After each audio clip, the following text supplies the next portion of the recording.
3%. If they had just made a statement that the healthcare budget has gone up by 50% or 100%, that would have been a bold issues.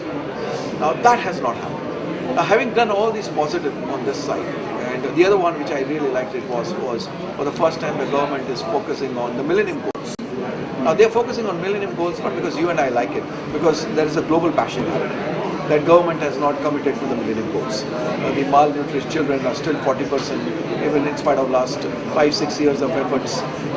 I think we need to do more there, and I think he started focusing on those Millennium Goals, which is pretty good.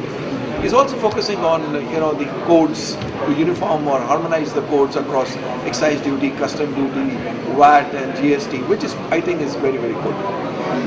But increasing taxes, indirect taxes by increasing the raw material excise duty from 10 to 12%, finished goods from 5 to 6%, and then service tax to 10 to 12%, will have a lot of pressure on the margins of the pharmaceutical industry, because that hits the industry directly on short run. And how this is going to be translated into the higher cost of medicine, really I don't know. What kind of pressure? I mean, if we do see margin getting impacted, would this be significant? Would this be short term, or would it be more on a long term, 3 to 4 quarter basis? It could be long term, because if the taxes are to stay now for 1 year, so it's not a short term or one time measure, it is going to be long term. So a lot of the companies will have to adjust the prices. So you spoke a little bit on some points of disappointment where there hasn't been a certain status given to the sector. There hasn't. So if you had to highlight the areas that you wanted a boost and probably didn't get it, what would be the case? I think let's look at it this way. The health sector requires a very focused attention, and for a change, both the education and health sector have been talked about, which is pretty good.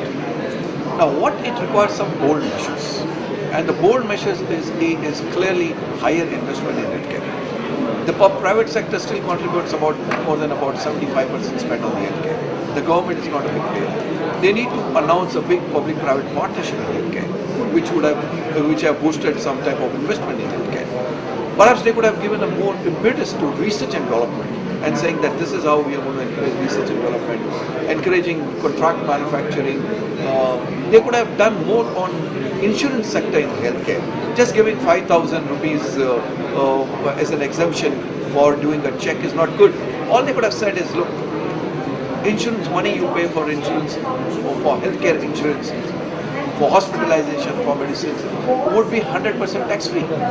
Or you could have given the spend that you make on healthcare, hospitalization can be deducted from your salaries if it is not covered under insurance. Now, those are the measures which will give really boost to the insurance sectors and the healthcare sectors. I think one big area was required the insurance sector in the healthcare. A statement making on that would have boosted the industry. From a borrowing point of view, how significant is this budget? From a borrowing point of view, from a bank and well, I think as far as the borrowing point of view, we have already seen that with the liquidity improving, the interest rates are going to come down. Hopefully, the inflation will be under control, and we'll see more of the funds circulating in the market and the interest rate come up. The interest rates being higher in the last few years has impacted the healthcare very badly in terms of treatment, in terms of hospitalization.